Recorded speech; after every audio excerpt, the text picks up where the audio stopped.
Hello বন্ধুরা, কেমন আছে সবাই? তো সবাই খুব ভালো আছে, জানি ওয়েদারটা ভালো হয়ে গেছে। বাট আর কি বলবো, আজকে আমার সাথে যা যা ঘটলো সেটাই তোমাদের সাথে শেয়ার করছি। তো দুঃখ দিয়ে স্টার্ট, তারপরে হাসতে হাসতে পেট ব্যথা হয়ে গেছে। কি বলবো, এমন এমন ঘটনা আজকে আমার জীবনে হলো।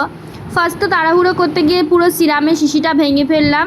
তো এত কষ্ট লাগছে, সবে 2 দিন হয়েছে আমি ইউজ করলাম ওই জোভিজের সিরামটা, এত দাম, তার মধ্যে পুরো ভেঙে পড়ে গেল।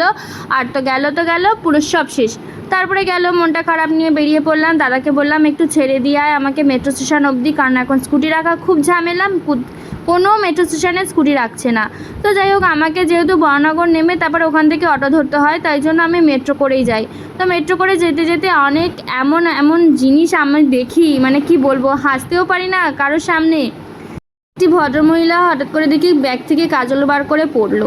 তারপরে দেখি যে তার ফোনের লক খুলছে। তার মানে এটা বুঝতে হবে যে সে যখন লক করেছিল ফেস লক, তখন কাজল পড়েছিল, আর এখন সে কাজল পরে নেই বলে তার লক আর ওপেন হচ্ছে না। সবাইকে বলবো যে ফেস লক করার সময় ভেবেচিন্তে লক করো, এমন যেন সিচুয়েশনে তোমাদের আর না পড়তে। তারপর বাড়ি ফেরার সময় এটা দেখে তো আমি অবাক, এভাবে কে মেট্রোতে ওঠে? তো ভিডিওটা ভালো লাগলে একটা লাইক কমেন্ট শেয়ার করে দিও। টাটা।